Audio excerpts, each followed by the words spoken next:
Delhi NCR ਦੇ ਵਿੱਚ ਪ੍ਰਦੂਸ਼ਣ ਨੂੰ ਕੰਟਰੋਲ ਕਰਨ ਦੇ ਲਈ ਪਰਾਲੀ ਸਾੜਨ ਦੀਆਂ ਘਟਨਾਵਾਂ ਨੂੰ ਘੱਟ ਕਰਨ ਦੇ ਉਦੇਸ਼ ਨਾਲ ਸੰਸਦ ਦੀ ਇੱਕ ਕਮੇਟੀ ਨੇ ਪਰਾਲੀ ਦੀ ਘੱਟੋ-ਘੱਟ ਕੀਮਤ ਤੈਅ ਕਰਨ ਅਤੇ ਝੋਨੇ ਦੀ ਅਗੇਤੀ ਪੱਕਣ ਵਾਲੀ ਫਸਲ ਨੂੰ ਅਪਣਾਉਣ ਦੀ ਸਲਾਹ ਦਿੱਤੀ ਹੈ। ਨਾਲ ਹੀ ਕਮੇਟੀ ਨੇ ਕਿਹਾ ਹੈ ਕਿ ਇਸ ਦੀ ਇੱਕ ਨਿਸ਼ਚਿਤ ਸਮੇਂ ਤੋਂ ਬਾਅਦ ਇਸ ਵਿੱਚੋਂ ਬਾਹਰ ਨਿਕਲਣ ਲਈ ਰੈੱਡ ਐਂਟਰੀ ਕਿਸਾਨਾਂ ਦੀ ਵਿਵਸਥਾ ਹੋਣੀ ਚਾਹੀਦੀ ਹੈ। ਸਬਆਰਡੀਨੇਟ ਲੈਜਿਸਲੇਸ਼ਨ ਕਮੇਟੀ ਦੇ ਚੇਅਰਮੈਨ ਮਿਲਿੰਦ ਮੁਰਲੀ ਦੇਵੜਾ ਨੇ ਮੰਗਲਵਾਰ ਨੂੰ ਰਾਜ ਸਭਾ 'ਚ ਐਨਸੀਆਰ ਅਤੇ ਆਲੇ-ਦੁਆਲੇ ਦੇ ਖੇਤਰਾਂ 'ਚ ਹਵਾ ਗੁਣਵੱਤਾ ਪ੍ਰਬੰਧਨ ਲਈ ਗਠਿਤ ਕਮਿਸ਼ਨ ਤੇ ਆਪਣੀ ਰਿਪੋਰਟ 'ਚ ਇਹ ਗੱਲ ਕਹੀ ਹੈ। ਕਮੇਟੀ ਦੀ ਸਿਫਾਰਿਸ਼ ਵਿੱਚ ਕਿਹਾ ਗਿਆ ਹੈ ਕਿ ਕਮਿਸ਼ਨ ਨੂੰ ਸੂਬਾ ਸਰਕਾਰਾਂ ਨਾਲ ਸਲਾਹ ਕਰਕੇ ਪਰਾਲੀ ਦੀ ਇੱਕ ਮਿਆਰੀ ਘੱਟੋ-ਘੱਟ ਕੀਮਤ ਤੈਅ ਕਰਨੀ ਚਾਹੀਦੀ ਹੈ, ਜੋ ਕਿ ਘੱਟੋ-ਘੱਟ ਸਮਰਥਨ ਮੁੱਲ ਵਾਂਗ ਪਰਾਲੀ ਦੀ ਵਿਕਰੀ ਤੇ ਕਿਸਾਨਾਂ ਨੂੰ ਇੱਕ ਨਿਸ਼ਚਿਤ ਆਮਦਨ ਦੀ ਗਰੰਟੀ ਹੋਵੇ।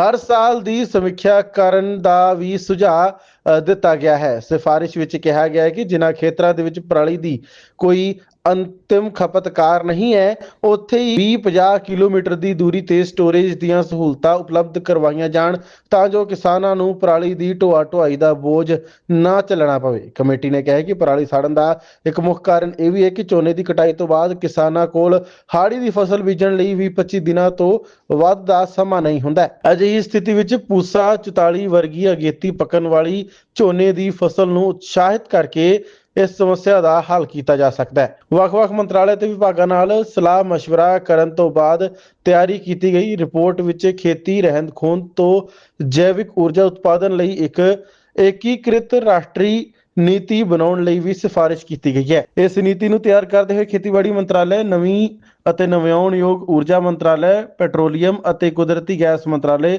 ਉਦਯੋਗ ਮੰਤਰਾਲੇ, ਸਿਹਤ ਅਤੇ ਵਾਤਾਵਰਣ ਨਾਲ ਸਲਾਹ ਮਸ਼ਵਰਾ ਕਰਨ ਦਾ ਸੁਝਾਅ ਦਿੱਤਾ ਗਿਆ ਹੈ। ਕਮੇਟੀ ਨੇ ਰੈੱਡ ਐਂਟਰੀ ਦੇ ਨਿਯਮਾਂ ਦੇ ਵਿੱਚ ਕੁਝ ਬਦਲਾਅ ਕਰਨ ਦਾ ਵੀ ਸੁਝਾਅ ਦਿੱਤਾ। ਉਹਨਾਂ ਕਿਹਾ ਕਿ ਜੇਕਰ ਕੋਈ ਕਿਸਾਨ ਦੁਬਾਰਾ ਪਰਾਲੀ ਸਾੜਨ ਦਾ ਦੋਸ਼ੀ ਨਹੀਂ ਪਾਇਆ ਜਾਂਦਾ ਹੈ ਤਾਂ ਨਿਸ਼ਚਿਤ ਸਮੇਂ ਤੋਂ ਬਾਅਦ ਉਸ ਦਾ ਨਾਂ ਰੈੱਡ ਐਂਟਰੀ ਤੋਂ ਆਪਣੇ ਆਪ ਹਟਾ ਦਿੱਤਾ ਜਾਣਾ ਚਾਹੀਦਾ ਹੈ।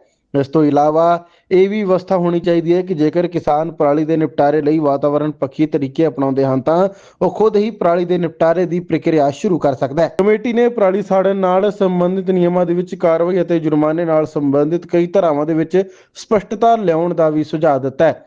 ਉਦਾਹਰਨ ਲਈ ਇਸ ਨੇ ਛੋਟੇ ਅਤੇ ਸੀਮਾਂਤ ਕਿਸਾਨਾਂ ਦੀ ਸਪਸ਼ਟ ਪਰਿਭਾਸ਼ਾ ਦੀ ਲੋੜ ਤੇ ਜ਼ੋਰ ਦਿੱਤਾ ਹੈ। ਇਸ ਤੋਂ ਇਲਾਵਾ ਅਧਿਕਾਰੀਆਂ ਦੀਆਂ ਜ਼ਿੰਮੇਵਾਰੀਆਂ ਵਿੱਚ ਵੀ ਸਪਸ਼ਟਤਾ ਲਿਆਉਣ ਦੀ ਸਿਫਾਰਿਸ਼ ਕੀਤੀ ਗਈ ਹੈ। ਦੱਸ ਦਈਏ ਕਿ ਕਿਸਾਨਾਂ ਦੇ ਪਰਾਲੀ ਸਾੜਨ ਦੇ ਨਾਲ ਕਈ ਮੁਕੱਦਮੇ ਦਰਜ ਹੁੰਦੇ ਰਹੇ ਨੇ। ਕਈ ਵਾਰ ਅਜਿਹੀਆਂ ਤਸਵੀਰਾਂ ਵੀ ਸਾਹਮਣੇ ਆਈਆਂ ਨੇ ਕਿ ਪ੍ਰਸ਼ਾਸਨ ਅਤੇ ਕਿਸਾਨ ਆਮੋ ਸਾਹਮਣੇ ਹੁੰਦੇ ਨਜ਼ਰ ਆਏ ਨੇ। ਤਾਂ ਕਈ ਵਾਰ ਅਜਿਹੇ ਮਾਮਲੇ ਸਾਹਮਣੇ ਆਉਂਦੇ ਰਹਿੰਦੇ ਨੇ ਤਾਂ ਇਸ ਨੂੰ ਲੈ ਕੇ ਸਰਕਾਰਾਂ ਦੇ ਵੱਲੋਂ ਕਈ ਅਹਿਮ ਮੁੱਦੇ ਚੁੱਕੇ ਜਾਂਦੇ ਨੇ, ਪ੍ਰਸ਼ਾਸਨ ਦੇ ਵੱਲੋਂ ਵੀ ਕਈ ਸਵਾਲ ਚੁੱਕੇ ਜਾਂਦੇ ਨੇ ਅਤੇ ਲਗਾਤਾਰ ਇਸ ਦੇ ਹੱਲ ਦੇ ਲਈ ਵੀ ਯਤਨ ਕੀਤੇ ਜਾਂਦੇ ਨੇ। ਤੇ ਹੁਣ ਸਬਆਰਡੀਨੇਟ ਲੈਜਿਸਲੇਸ਼ਨ ਕਮੇਟੀ ਦੇ ਚੇਅਰਮੈਨ ਮਿਲਿੰਦ ਮੁਰਲੀ ਦੇਵੜਾ ਨੇ ਮੰਗਲਵਾਰ ਨੂੰ ਰਾਜ ਸਭਾ 'ਚ ਐਨਸੀਆਰ ਅਤੇ ਆਲੇ-ਦੁਆਲੇ ਦੇ ਖੇਤਰਾਂ 'ਚ ਹਵਾ ਗੁਣਵੱਤਾ ਪ੍ਰਬੰਧਨ ਲਈ ਗਠਿਤ ਕਮਿਸ਼ਨ ਤੇ ਆਪਣੀ ਰਿਪੋਰਟ 'ਚ ਇਹ ਗੱਲ ਕਹੀ ਹੈ।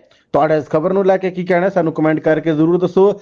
ਇਸ वीडियो ਨੂੰ ਵੱਧ ਤੋਂ ਵੱਧ शेयर करो ताकि लोगों तक ये जानकारी पहुंच सके। मुझे आज बहुत प्रसन्नता हो रही है कि पार्लियामेंट के सबऑर्डिनेट लेजिस्लेशन कमेटी के चेयरमैन होने के नाते मुझे आज एक बहुत ही महत्वपूर्ण रिपोर्ट को पार्लियामेंट में टेबल करने का एक अवसर मिला। AQI जो एयर क्वालिटी है, खास करके NCR national capital region Delhi की एरिया में, ये मैं मानता हूं कि एक बहुत ही महत्वपूर्ण गंभीर हेल्थ इशू है हमारे देश के लिए, हमारे बच्चों के लिए, हमारे नौजवानों के लिए, हमारे वरिष्ठ नागरिकों के लिए। और एयर क्वालिटी से जो हैजर्डस एयर क्वालिटी है NCR में, खास करके हर साल विंटर के समय जो होती है, इससे करोड़ों लोग की मृत्यु होती है, रेस्पिरेटरी इलनेसेस होते हैं। और इसलिए हमने एक एयर क्वालिटी को किस प्रकार से सुधारना चाहिए, हमें खास करके स्टबल बर्निंग को रिलेटेड एक रूल जो है सरकार की, उस रूल को हमने एग्जामिन की है। इसमें सभी माननीय सांसद मौजूद थे, इसमें कोई राजनीति नहीं थी, सभी पार्टी के सांसद मौजूद थे और हमने एक बहुत ही सकारात्मक रिपोर्ट, इसमें बहुत सकारात्मक सजेशंस आज पार्लियामेंट के माध्यम से सरकार को हमने दी है।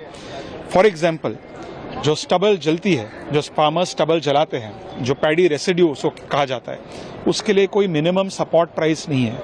यदि सरकार इस सजेशन को कंसिडर करे कि उस स्टबल के लिए एक मिनिमम सपोर्ट प्राइस होनी चाहिए, तो ऑटोमेटिकली फार्मर्स भी इंसेंटिवाइज होंगे कि जलाने के बजाय वे जाके मार्केट में, मंडी में बेच सके। इसके साथ साथ जो किसान इन नियमों का पालन कर रहे हैं, उनको हमें इंसेंटिवाइज करना होगा। और आखिरी जो पॉइंट है कि committee on air quality management, जो हर विंटर में इस AQI को कम करने के लिए, एयर क्वालिटी को सुधारने के लिए अन्य डिपार्टमेंट्स इसमें मौजूद है। कुछ ऐसे कमिटीज़ हैं जहां हेल्थ मंत्रालय उन कमिटीज़ में मौजूद नहीं है, तो हमारी रिकमेंडेशन में ये भी है, एक सजेशन है कि हेल्थ मंत्रालय को भी इसमें मौजूद होना चाहिए, क्योंकि अल्टीमेटली ये एक हेल्थ इशू भी है। तो बहुत ही सकारात्मक सजेशंस हमने सरकार को दी है।